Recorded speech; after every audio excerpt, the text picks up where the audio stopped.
Welcome to the What's Lacking podcast. It's your host, Larry Atencia. With me today is Lisette Sanchez. Um, Care to give us a brief introduction, Lisette? Hey, yes, Lisette Sanchez, and I am a family connections liaison at a school. I am also a psychotherapist. Nice to be on here. Yeah, of course. And how do we know each other, Lisette? Well, we work at the same grade school. Okay, a pattern is starting to emerge. I And can you give us a little bit more background and just about what you do and what your job entails? Okay, so as a family connections liaison, working at the elementary middle school, I kind of play a role of I help students and families and schools kind of overcome whatever barrier to the child achieving success. I'm there to just kind of intervene, kind of assess the situation and collaborate and see how I can be of service to the students so that that way they're successful throughout their day. So I provide teacher workshops, parent workshops. I connect families to resources. I have one-to-one sessions with students. I provide guided lessons, all of that. So it just kind of a variety of things I do. I am a licensed clinical social worker, so I have that background. I also am a psychotherapist at a assisted living, a skilled nursing facility, that is, a skilled nursing facility. And I also have a very, very small private practice. So I really am always engaging and interacting with individuals throughout the lifespan, from little ones to elderly. So I'm all over. Have you seen any sort of difference in people, and maybe it hasn't been long enough to see the sort of lasting effects, but have you seen any sort of differences between pre and post pandemic psychological issues, any mental health issues that maybe you think were exacerbated or are new in a post-pandemic world, or not really? Yeah, I wouldn't be able to really speak on that too much, only because I started my psychotherapy journey after post-pandemic. But so I can't really do a comparison because I wasn't really providing therapy pre-pandemic. But I know that the mental health side of things, there has been a lot of light shed on it, right? The issues with mental health, and it's not so stigmatizing anymore. Yeah. I think there's progress in that aspect. Before, I mean, you told anybody that you were seeing a therapist, and right away the label of crazy, or you were seeing a psychiatrist, or you must be, So I think now it's really done us a huge service in the fact that it has shed light on the need for mental health care. We need mental health care just as much as we need physical health care. We need mental health care, and we really need to kind of prioritize it, right? Because it's all interconnected. And so if mental health is off, everything else is not going to be in alignment. Yeah. And that's something that, yes, I've definitely seen, and there's been a definite shift between, like you said, how normalized it's been now to seek therapy and to want to try to get to the bottom of any mental health or psychological issues or traumas, etc. Whereas before it was either, you were dysfunctional, crazy, or even weak. So I think that's a conversation that, we haven't really had, but I would love to get more in depth in school or even a second episode. Shifting a little bit. Yes. Are you married, and do you have children? I am not married. I am not married, but I do have two beautiful children. One, he's 18, boy, 18 years old, and I have a little girl, she's 8. So they are my everything. So it's just me and my two lovelies just together. Yeah. Yeah. So there's an age gap there. How Mhm. would you what would the difference be, and what are their dynamics like in their sibling relationship? Because that's interesting to me, having having an only child and her being so young. Yeah. So I think initially when I had her, he was about 9 going on 10. So he was still 9.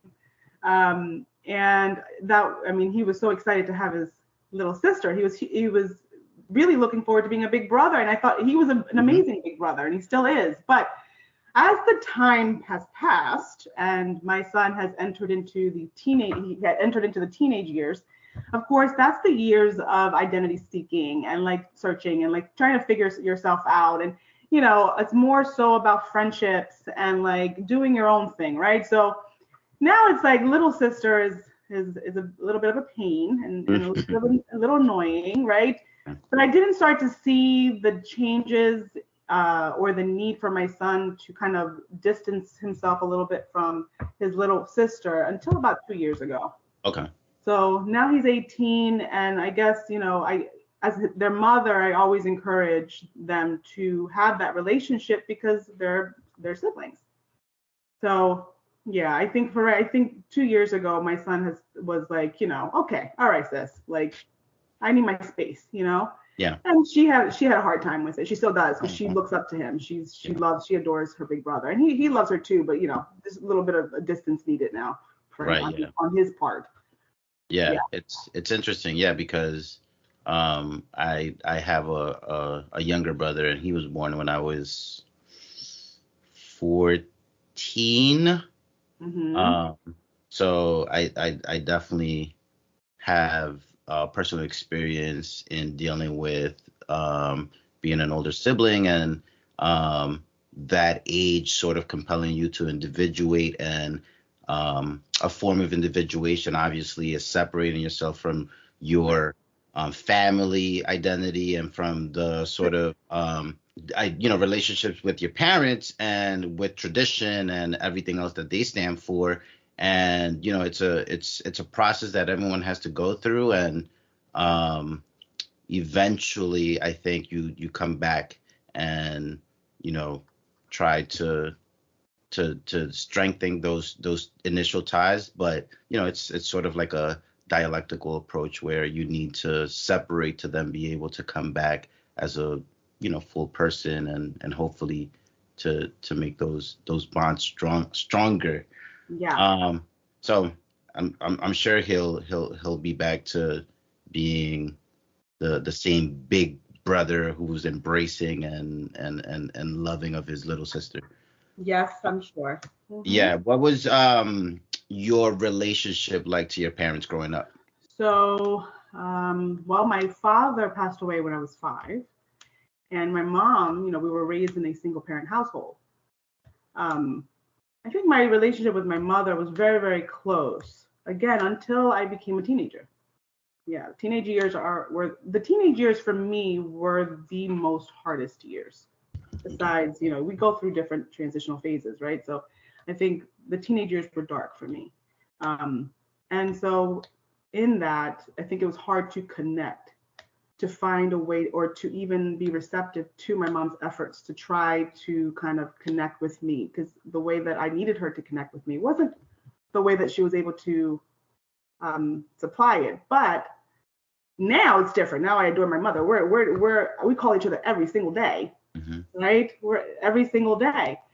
But no, I was one of those kiddos that loved to help. I was a helper. Hmm. So when my mom cooked, I remember telling her, "Mom, I used to always thank her. Thanks, Mom, for dinner." Right? Because I used to realize how hard it was. It was a struggle for my mom to raise us. Right? I mean, she was having the stove on to heat up the apartment. It was really difficult. So I remember I would thank her after she cooked, and I would try to help her as much as I could. Um, And yeah, I always tried my best as her daughter to be there to support Yeah. her in her efforts, or at least show my appreciation. And that's true. I really did that. Then when I became a teenager, forget it. I was like, Yeah. bye, did my own thing. Right. That's Yeah. an amazing personality trait that you had as a child to be Yeah. grateful and to show gratitude, because I was more like, uh, where is my food? My food. Yeah. Where's the yeah, so I've definitely learned to be more appreciative, grateful, and have that gratitude for what my parents did growing up. But yeah, growing up I was I was a little, as they say in our school, stinker. I'm interested a little bit in a comment you made about your teenage years being dark. Why were your teenage years so dark? Oh, why were they so dark? If you want to get into it, of course. Oh yeah, well, I think, why were they so dark? I think they were dark because I felt very misunderstood. I know that growing up, I had a heart for everybody. Like if you asked any of my grade school classmates, they would tell you I was the one that was always sticking her head, like always helping. Hmm. I always helped. I stood up for the ones that were bullied. Like I was that girl. But I felt like I was just misunderstood and I didn't really belong. I didn't feel like I belonged. So I Hmm. kind of did what I needed to do to conform and to belong. And that kind of got me into some trouble. Okay. So, because it was almost like it was outside of who I was. It was Hmm. outside, it was not characteristic of me. But I became that way Yeah. to fit. So, and also to really, because I was starting to demand respect. Yeah. I felt like I wasn't respected, and I started to kind of grow, not Hmm. cold, but just harder and Right. tougher. And so I did what I needed to do to really show that, like, I am not going to be stepped on, right? So it became dark. I think at times it became a little lonely, and I think my mom did her best to try to reel me in to the Hmm. little girl that I once was, that was so nice and like giving, and I wasn't that anymore. Yeah. Uh, well, for that time period, and so in doing so, yeah, I had a hard time. And plus, I was without my father, and I remember always grieving my father. I wanted my dad to be around for those like huge milestones. Hmm. So that it was just dark. It was just a very dark time. Yeah, a dark time. Yeah. It seems like a similar trajectory to many of us during those Hmm. years, and like it seems like a theme is emerging of just those teenage years being difficult and trying to find yourself and your place in the world, and that being just a transitional phase that is super difficult for most of us.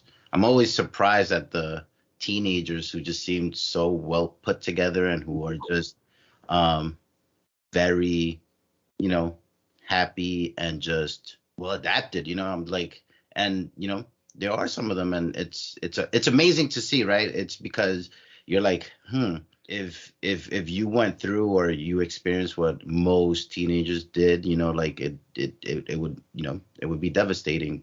So, you know, Yeah. it's cool to see those people, but I do think it's pretty um prevalent for those teenage years to be difficult. Um, Hmm. your educational experience, your schooling growing up, how was it? So I attended a Catholic elementary school and a Catholic high school up until about, I believe, 10th grade. I want to say junior, maybe junior year. I tra- I was then transferred to a preparatory charter school, I guess you would say. And so it was like you were able to complete 2 years in one. So I was able to get my junior and my senior year done in 1 year. And man, my mom was on point because I'd gotten to the point where I told my mom, I'm going to drop out. I don't want to go to school anymore. I'm done. Right. I was having a lot of conflict with peers, and like I was just so done with it. So my mom, she doing what she does. She's like, well, no, you're gonna finish. So we're gonna figure this out. And she did. She did. She put me in that setting, and it was a much better setting for me. And I was able to flourish. I was able to thrive. And so when I graduated, then I went to Empire Beauty School. I didn't know what I wanted to be when I grew up, so I was like, let's just do hair, hair and beauty. Completed that, but it didn't work out.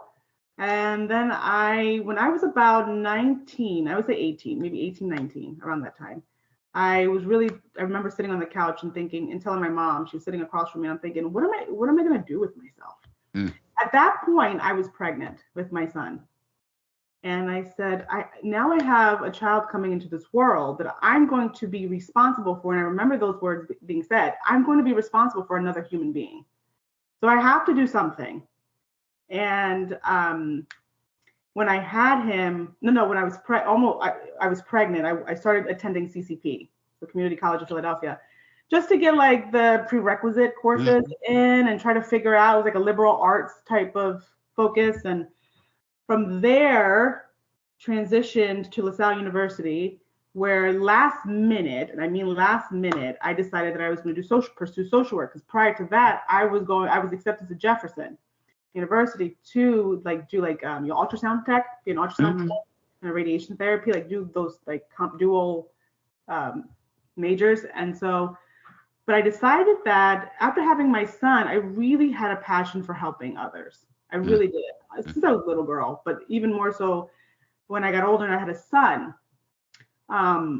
So I attended LaSalle, and then when I got my bachelor's in social work, and then I pursued a master's shortly after, a master's in social work, focused on clinical practice with children, youth, and families. Yeah, and then I got licensed. I became licensed. So I have a wide range of exposure to many different populations. Yeah. So it seems like your pregnancy was the impetus for, pursuing the social work and counseling and therapy and just helping others. So, it's beyond, children being a blessing and the happiness that they bring to your life. It also seemed like it was able to steer you in a way where you were able to find your role in society as well, right? So personal fulfillment, but also allowing you to discover the professional fulfillment that, sometimes it's difficult for us to reach.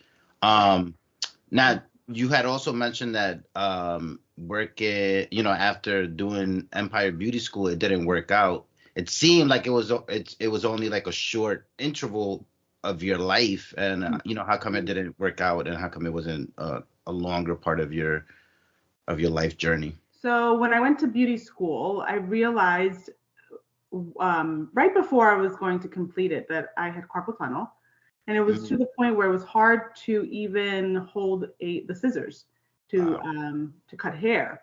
So still, it gets numb, so it feels like pins and needles all over. So I couldn't even do hair or hold the brush for long periods of time. So that was it wasn't meant to do that.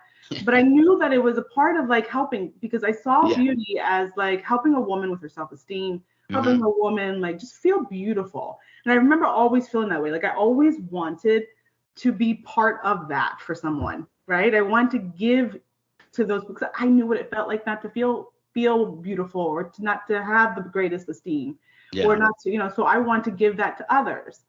And I still feel that way to this day. I still want to be part of that. So I had the vision at the time to own a spa. I wanted to be I wanted to own a spa center and just allow for the doors to open to women to kind of help them feel good. That was why that ended, was the carpal tunnel. And that's when I was just oh great, just went there. There goes thousands of dollars down the tube. And I'm okay, now what am I going to do with myself now? So. Do you know how or why you developed carpal tunnel at such an early age? I don't know. I think I've spoken to my doctors. They know about it, obviously, but I don't know what started that. But it's painful. It's painful. Yeah. So yeah, but it wasn't meant to happen, right? My life was not meant to be just doing hair. My life was meant to be bigger, and I always felt that. I always felt that I had a calling. And my calling is bigger than what I had envisioned previously. So it was like, no, that's not where you're meant to be. And Right. so it steered me into a different direction that was really unexpected for me. Or not so unexpected based on the sort of personality and just the sort of person that you were and that I've that I've seen. Just Yeah, well, except for maybe those teenage years. Yeah, right. But no, it was unexpected for me because I went through this period, I would say like while I was in community college, trying to figure out what I wanted to do. And I remember just like really trying to figure it out. It was like stressing me out. And I called my pediatrician and I'm like, can I shadow you, or can you give me some information about what it's like to be a pediatrician? Because that was also my dream, to be a pediatrician. I forgot about that. To be a pediatrician. But then she was like, it's long hours, you're constantly working. And I had my son and I'm like, I don't want to be tied down at work. And then I was like, well, what about midwife, like a midwife nurse, right? So then I looked into that and I was like, that's also being called at all hours of the night. If somebody goes into labor, you got to go in. So I'm like, okay, everything was with the focus of my son. He was always the one I thought about. So I'm like, okay. So then I went into the x-ray or the ultrasound stuff. Like I was actively like, okay, I think I'm going to do this. My cousin was pursuing her social work degree. So I started to ask her questions about like social work. What is that? Like what is expected of you? What do you do? And I kind of got interested in the idea of that, with social work, it's so general. Like you can do, there's broad. You can do so much with a social work degree. You really can. You can step into almost so many fields, arenas with a degree like this. So I just said, you know what? It was last minute. I just changed it from Jefferson. I changed it to LaSalle's social work program. And that's where it was. It was literally last minute. And I got in. So, and then I started to pursue that. Yeah. And so here I am. Switching up a little bit, what are your views on politics, your political views? I don't feel that I am well informed to have a political view. I think, I just don't really have enough to say about it. Right. Like, I feel like I couldn't hold a very intellectually stimulating conversation on politics. That's just not where I am. Okay. Not yet. So you're doing your, as we all should, right? Building up the intellectual background and foundations to be able to have a well-informed position on policies, politics, political economy, etc. And then, are you religious? What's your stance on religion and yeah? Okay, so I wouldn't consider myself religious, right? But I very much have a relationship with my creator, right? So I center it around relationship, not religion. I feel like religion is very, very ritualistic, very like, and they're almost like it creates a barrier. In order to feel closest to God, you have to do these X, Y, Z. And I don't feel that way. I feel like I'm connected to him all the time, at all hours of the day. I can pray and he'll hear me at any time. But I have a really strong relationship. It's still growing, right? I'm not perfect, right? It's still growing. I'm on a very spiritual journey in really understanding what what's expected of me, within that relationship, right? So that's what I would say. I'm Christian, non-denominational. Very strong faith. Okay. And you grew up Catholic? I was raised Catholic, and then I stepped away from the Catholic church about 18, 19. Okay. And then I got baptized at the age of had a public baptism. Okay. At the age, I forget. I would say like 19. Right before my son was born. Okay. No, that's not. That's after he was born. It was probably about my 22, 23, around that age. What do you attribute that sort of change from your Catholicism to this new, more non-denominational Christian perspective? I just knew that I needed to get closer to him because I had kind of stepped away, um, and became pretty skeptical and was like, the church, it just wasn't for me. That's all. It just Yeah. wasn't for me. But what drew me to him in this way Hmm. was when I had felt like I hit my low. I hit a low, and I was drawn to the book of Job Mm. one day. And you know the book of Job, right? He lost Yeah. everything. He Yeah. had it all, and then he lost it all. Yes. Yes. And Classic book. Yes. yeah, and I never really knew the book of Job at that point. I really didn't. And I remember sitting on the floor of my bedroom and just asking God, "Are you there? Where are you? I need to hear from you. I need something," because I felt lost. I felt like I was just scattered. I was just lost, a lost soul. That's what I felt like. And it drew me to I would say he drew me to the book of Job. And that's when I turned my life to Christ. And I was just like, yeah, this was definitely for me.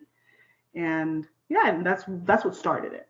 Yeah. So yeah, Job, through all his trials and tribulations, never lost faith in Mm-mm. God, and Yeah. that's the lesson, right? Like he's still there. Yeah, the Judeo-Christian God is still there for you, even when you're at your lowest, and you have to remain steadfast in that faith. Are you doing anything towards self-improvement aside from, the spiritual journey that you're on? I think as a practitioner, I am. Yeah. It's just right now, researching, trying to develop my expertise in the field. I'm still growing. There's still a learning curve. There's so much to learn. So, I'm definitely like just on that journey of just educating myself, but self-improvement, I think I'm just being more mindful of like almost taking inventory of like my life and what needs to be changed. Hmm. How can I unstuck myself? You know, um, so reading. I have devotional journals that I do. I have a book that I'm reading. I just started. It's called Designing Your Life, and I have the workbook that I have to go with it. So I'm just starting. I just got those things. Trying to do better with my health, Hmm. because man, I'm horrible in that area. But I know that I'm like a yo-yo. I go up, down, up, down. Yeah. I lose so much weight. I feel strong and I'm great. And all of a sudden, okay, I'm good. And then I just kind of like just snowball into this thing again where I'm like, oh man, I gotta start from square one. But that's where I'm at right now. Mm-hmm. Yeah. Um, the 1,000-step journey begins with just one step, right? Just one step. Yep. Any big regrets that you have in your life? Any big regrets? Yes. Why do you laugh? Why do you? Because you have some, right? So I would say the biggest regret at this point that I have, I don't even know how to articulate this. Let's see. Please try. I'm going to try. The biggest regret that I have is that I settled early on when you get to the years of like relationships, right? And I think for all of us, we start to think about like who we want for a partner and who we want to like live our lives with, and just settling and not allowing because I've always had this dream of being married, having my children, and having a family, right? So that I would say that's the biggest regret that I have at this point, is that I settled, and didn't really. I guess I knew my worth, but I was just, I mean, simply put, I just settled. Yeah. So that's the biggest regret that I have. I'm going to ask you some questions too. This wasn't part of the whole podcast. I know I'm the host, not the guest. You're the host. This is similar to a previous guest's response as Yeah, well, where she said one of her biggest, biggest regret was also settling. So, yeah. you know, if there's a message that could emerge from the last two episodes for people would be don't settle, right? Um, Yeah, that's funny that she had the same yeah, response. Yeah, settling because the relationships are an investment. It's an yeah, investment, and it can really, really either add to your life or take away. And what I've learned in settling is that it really took a toll. yeah. It just took a lot away from me. But if you look at it from a positive perspective, like you kind of reframe it, Hmm. well, those were life lessons that I needed to learn so that I was able to, you know what I mean? So Yeah. you could, from every painful experience, there's always a life lesson to be learned from it. And that's what makes you grow. It refines your character. So Right. I guess we can't really say it's, Yeah. too, So too much it sounds fun. like the message of Job too, right? Like, Yeah. what were the question? What was the question that you had for me? I'm curious now. Okay. Are you done with your questions for No, no, me? no. I just You got more? Okay. I'm not necessarily asking because I'm going to answer it. I'm just asking what was the question. Yeah, yeah. So I have table topic cards, right? Uh-huh. And so as a therapist, I have questions that I pull from this Uh-huh. that I will use in a session sometimes, like just to kind of learn more about the people that I serve. Are you trying to say that I need help? No, Oh, okay. Yeah, no, I'm not continue. trying. Sorry. No, Carry on. no, no, no. But I just thought that it would be kind of fun to pull one and see like what you would have to say about it, Yeah, right? before because there was one more question left. So Go let's do ahead. that and then we could wrap up the podcast. So Okay. let's do that. What was the question that you pulled out? Okay. So one of the question is, The tables have turned. what's the funniest thing your inner child wants? The funniest thing my inner child wants. Yeah, because adulting is a lot, right? And so we could This go is back to it, being a child. I was not prepared to, you know, delve deeply into my inner child and That's the okay. We don't have to go darkest there. trauma, and just, yeah, I think I have a lot of work to do with Okay. um rescuing and sort of bringing out that inner child in my life that I think I've suppressed and that is suffering. And yeah, so the funniest thing that my inner child would want, I don't even know how to answer that honestly. Okay. Maybe we could talk about in a different, if we ever stop working together, me Yeah. going into your private practice, um Yeah. Yeah. Right. more of a relationship of casual interacting with my dad. So Nice. maybe just as a child having my dad there to just have fun and make me laugh. Yeah. Let's see. But we could Okay. continue. That's okay. No, I'm saying we could continue at work for Yeah. free. For free.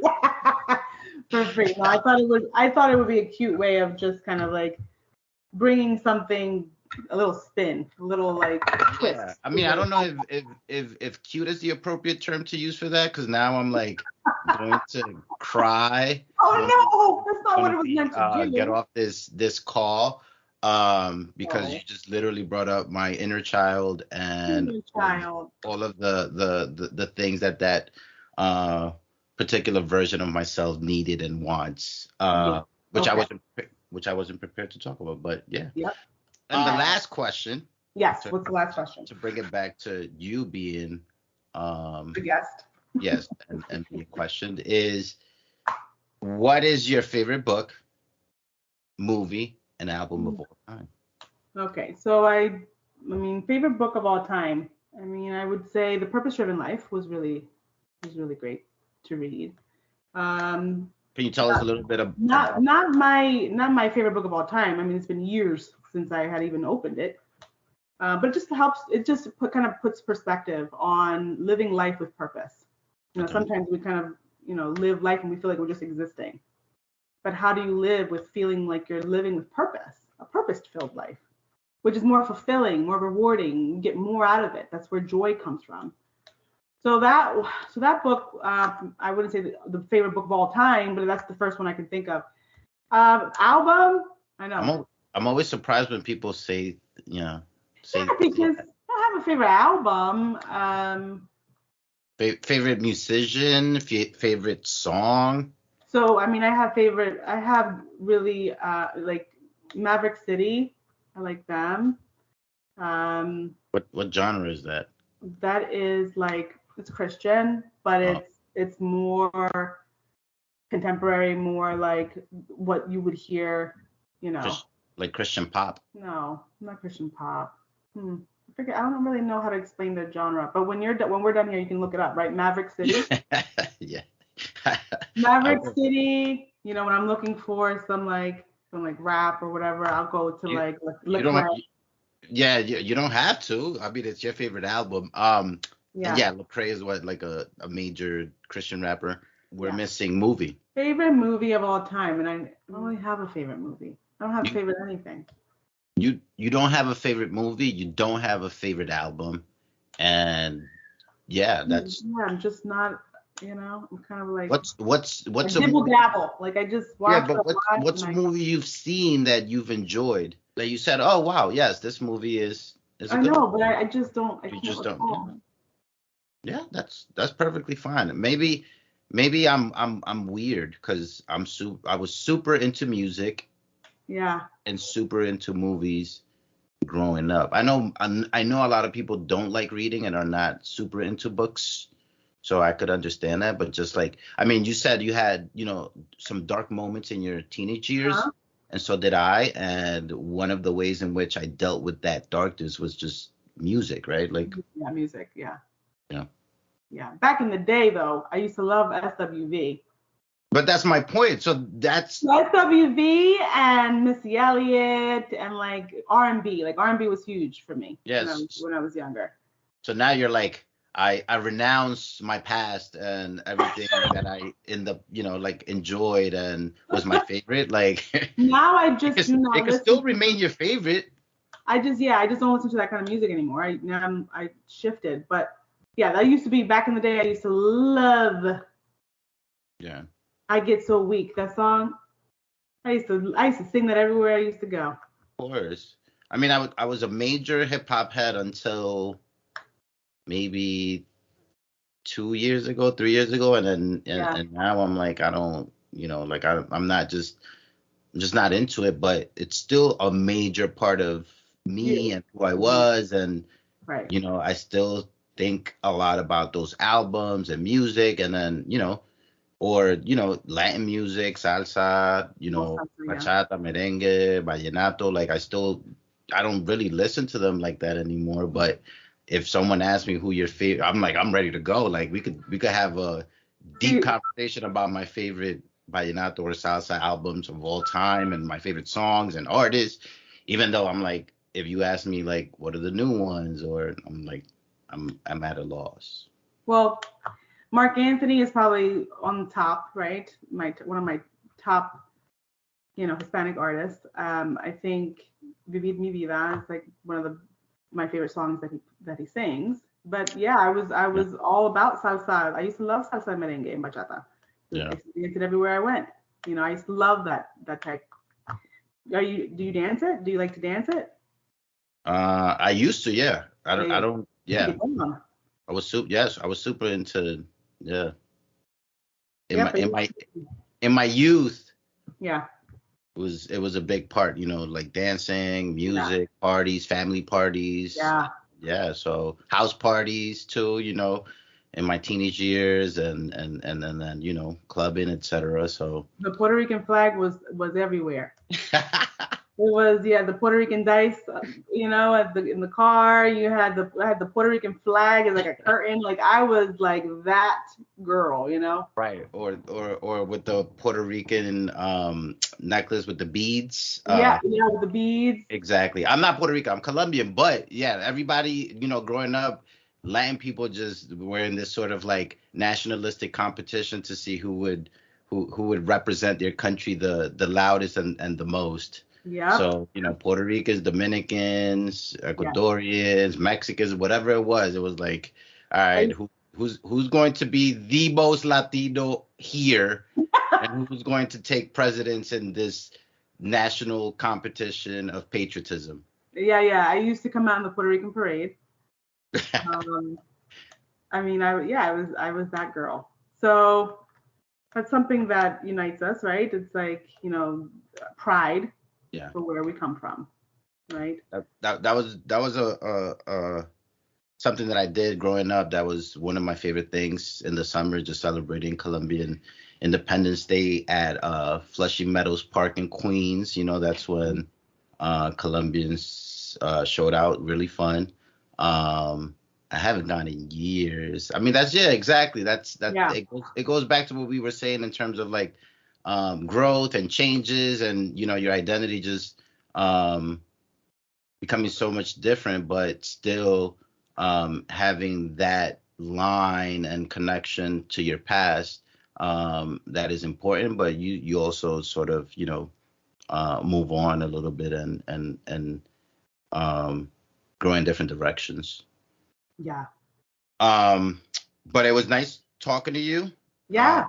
You've been the first guest to turn the tables and ask me a question, so that was interesting. So thank you for that as well, and thank Yeah. you for being a part of the podcast. It was a great conversation. Thank you so much, and I will see you at work. All right. Thank you so much for having me. I enjoyed it. Thanks. Thank you.